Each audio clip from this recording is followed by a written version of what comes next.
How's everybody tonight? Why don't y'all give it up for Matt one more time? Alright, my name is Chris Wright. Most of y'all probably know me. Some of y'all don't. A few things you need to know about me is I have 3 disabilities. First, I'm OCD.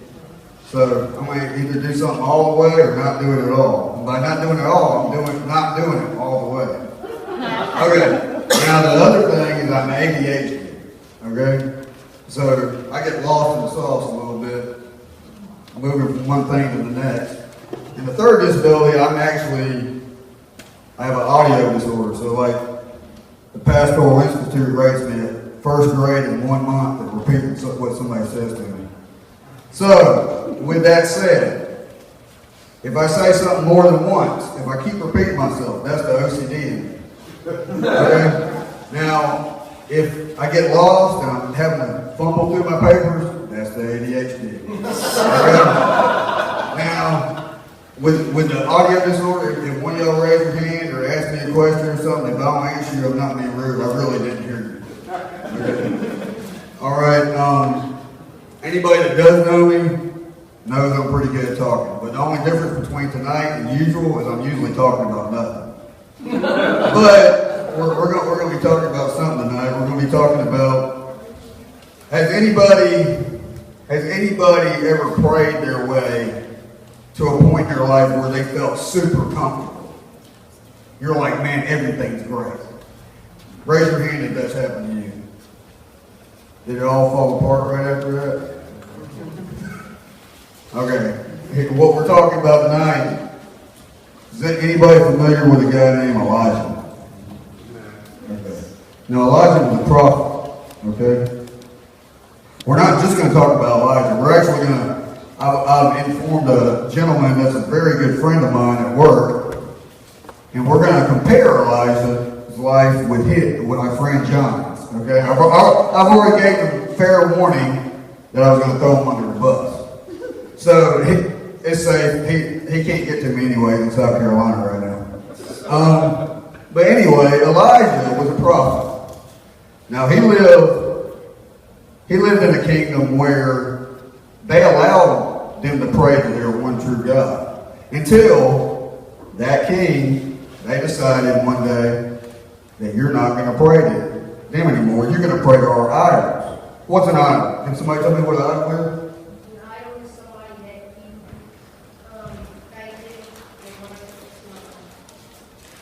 Okay. Everybody heard that? Go ahead. A false god.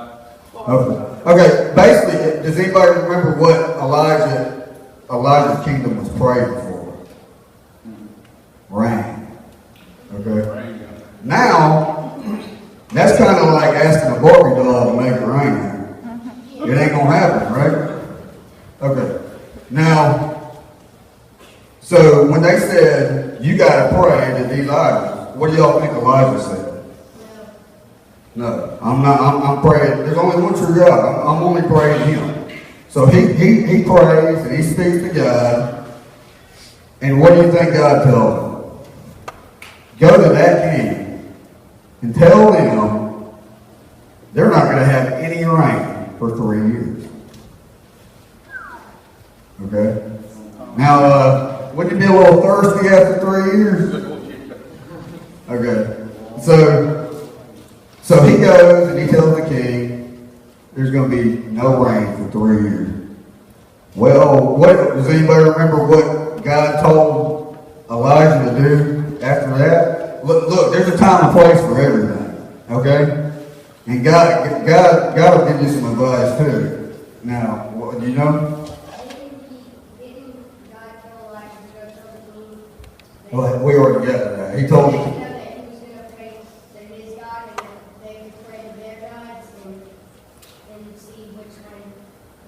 I mean, something like that. But breaking it down, basically what God told him to do, he's like, all right, we both made them mad, and for your own sake, you need to get out of town.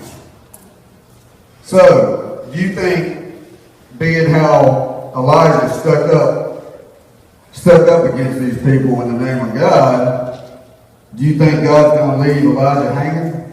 No. Does anybody remember what God gave him? Victory. Well, he gave him a brook. He told him to get out of town, and he gave him a whole area to himself. And here's the ADHD. Let me double check. I think I'm pronouncing it right, David. Cherith? Cherith. The name of the brook was Cherith. Now, what's some things you need to live? Water. Water. So the brook, if anybody doesn't know what a brook is, which it surprises me, I have a lot of kids, and it has surprised me that the things that they don't remember or aren't aware of what they are because they call them something else now. But a brook is a small creek or a river. Now, so that's water right there, right? He has shelter, and does anybody remember how he got his food? Well, Ravens brought him food. Okay, brought him flesh and bread, right? Yeah. And basically, he sat there, and so God gave him everything he needed, right? How do you feel when God gives you everything you need? Or let's look at it from a different point. He's what to us? He's our Father. We're His children. How do your kids act when you give them everything they want? They want more, but other than that, there's a word we use. Spoil. Spoil. Okay, now spoil is a very good, yes, like asking, you start wanting more. That's gluttony, But for the most part, you become comfortable. Spoil, comfortable. Complacent. Comfort breeds complacency. Complacency means, I don't want to go nowhere. This is awesome. Okay? Well, Elijah sat back and he thought, man, I did such an awesome job for God that now I'm reaping the benefits of what I did. Well, he thought his job was done. Do you think that's what God had in mind? Do you think he was done with him? What do you think he did? He took that brook away. His brook dried up. Now in your life, when something's given to you, you get real comfortable, and you just feel like, man, I topped out. I can do no better than I've already done. And God has other ideas for you. When do people come to God? When they need it. When they need it. Broke down. Broke down. Desperate. You're the car and God's the mechanic. Broke, busted, and disgusted. Yep. So you're sitting there, and so then Elijah's like, God, you told me you get all this to me. Well, obviously he had to go. If he didn't want to die, what was he going to have to do? He's going to have to leave. He's going to have to move on somewhere else. So he ends up leaving, and he comes across. Does anybody remember who he came across? Widow. Now, what was the widow getting ready to do? She was gathering sticks. Raise your hand if you want to eat some sticks. Man, I'm gonna make me and my boys some sticks for our last meal, and we're gonna go die. Well, she did have a little bit of oil, and she had a little bit of flour. And when do people have the strongest faith? When they got nothing left to lose, right? Did that lady have anything to lose? No. Nothing. Well, she was already getting ready to get rid of that. So she's sitting there, she had nothing else to lose. So her faith is gonna rise, excuse me, I went to Russell County. Her faith is gonna rise the more desperate she gets. So, at that point, This man walks up, okay? This man walks up. He says, go make me something to eat. Huh? Go make me something to eat. These sticks are mine and my boys. But because her faith did rise with the desperation, what'd she do? Because of that faith, because of that desperation, and because God put Elijah in that widow's life, not only her, but her son, what came of it?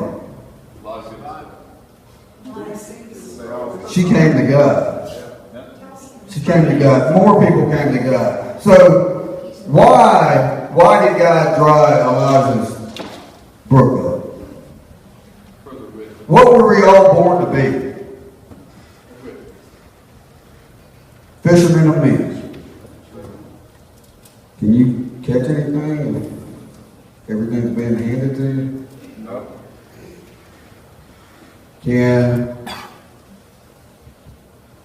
If you fish the entire lake out and there ain't nothing there, is it by sitting still, are you doing God any good? No. Okay, now we're jumping from Elijah to my buddy John I'm throwing under the bus. Okay, he's a great man. He really is. He's one of my closest friends, and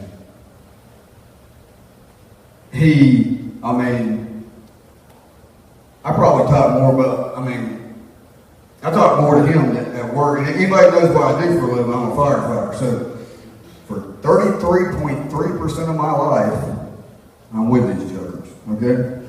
Now, I share my faith and all that with my wife, but when I'm at work, not everybody there is seeking the way they should. You try, what's the old saying? You can bring a horse to water, and most of them guys are bigger than me, and I ain't got nowhere to go, so. So, I do what I can, but me and John talk. Basically what I'm saying, we're close. So, he had under no power of his own, he had a failed marriage that he stuck by for a long time. So he was trying to do right by his vows. When he made his vows, he meant them. He couldn't help it that his wife did. So let's just fast forward down the road. He prayed and prayed and prayed. What do you think he prayed for? He wanted, his wife wasn't knowing that. This was years later. We're fast forward. So he's been praying for a godly woman. How old does he need her to be?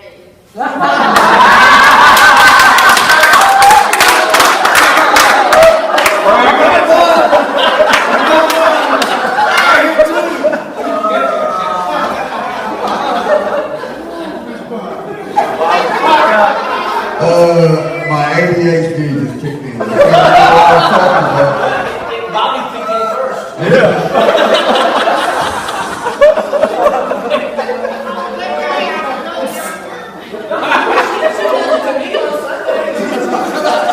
well, you've been doing it for years. I ain't never dealt with this before.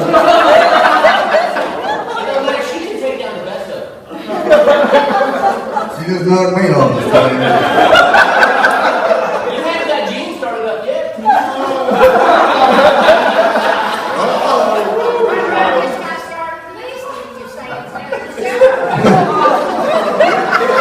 Okay, where was I at? Okay, John was praying for a godly woman, okay? And God gave him one. And sorry to love you, but it wasn't you.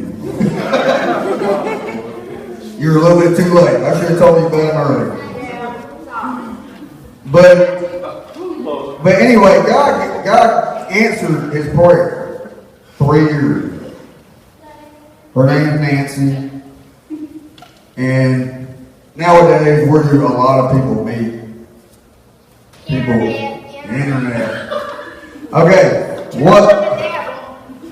Well, Well, the website's name was christianmingle.com. So he just randomly, he put his zip code in. Yeah. And somehow that thing popped up a South Carolina address. Wow. What?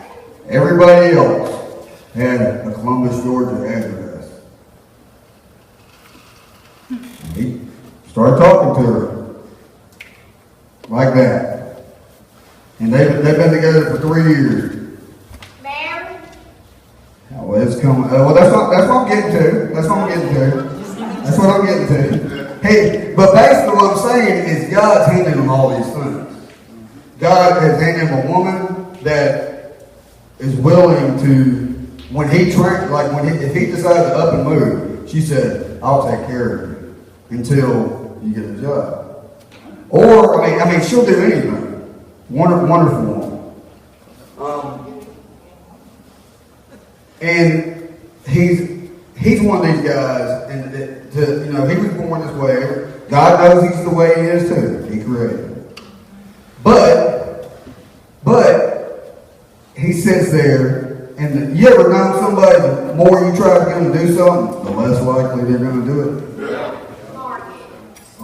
Like, John, go take the trash out. No, I can't do it. But see, if you don't ask him to do it, or if you tell him you don't want him to do it, man, that's the trick with him. I mean, you want him to do something, tell him he can't do it. He volunteers, he does stuff all the time.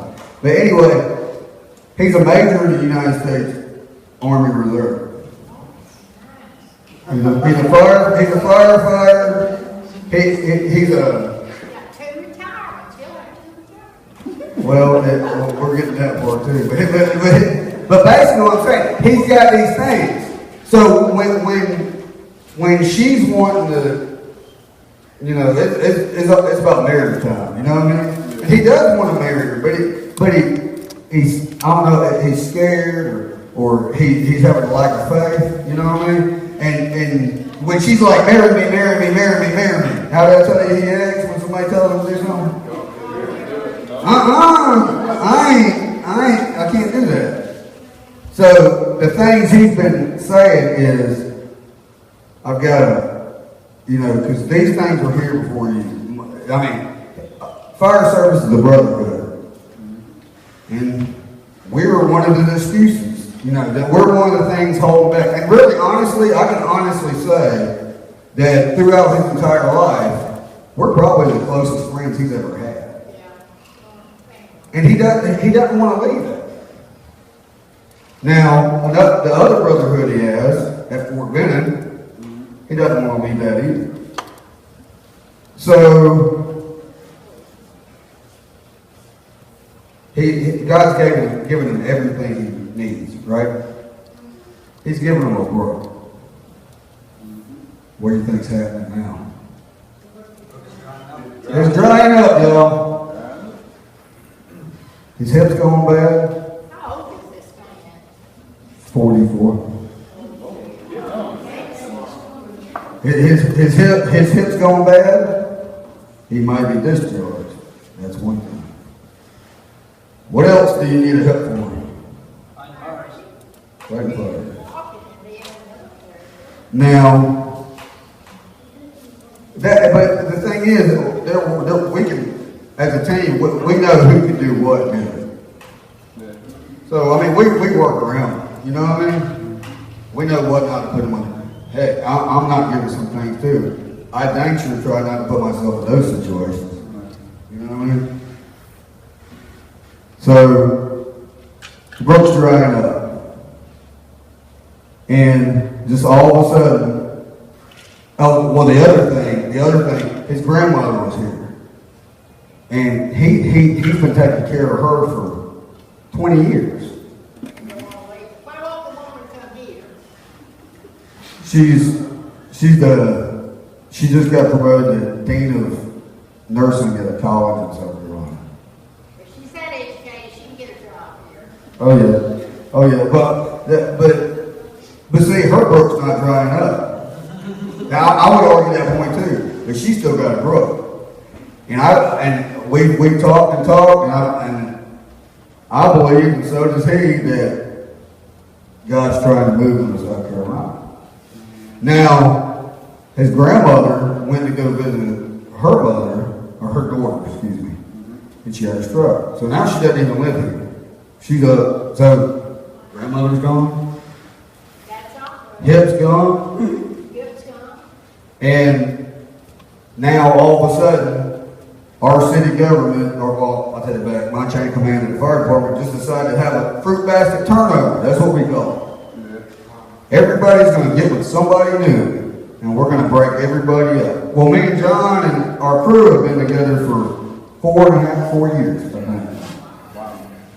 And he's not going to know anybody. He has never worked with these people anymore. So they're fixing. As of yesterday was his last shift with us before he comes back and he's with these new people. So the last drop of water is gone. So now he's got to make a decision. We sat outside the station this morning and talked for an hour about it. And he knows. And he knows how he is. And he said, Chris, I got to have more faith. He's like, I know the plan. I see it. But everybody keeps telling me. And anybody ever have seen rats? Yep. Okay, what happens if you try to shake a rat out of a box? What happens? They don't jump out, they hunker down. That's exactly what he's doing. He's hunkering down. I'll be safe if I just hunker down. He's scared of change. But I said, John, if you follow your brook's dry, if you follow the plan, God will provide. Amen. God's already told you He'll provide. God's going to always provide for His children. But being who we are, born how we are, that's not always our first instinct, right? That's why you got to get past that instinct. You need to stop listening to you and start listening to Him. All right. I think I pretty much went through it. I thought I was going to need some more of this, but I think I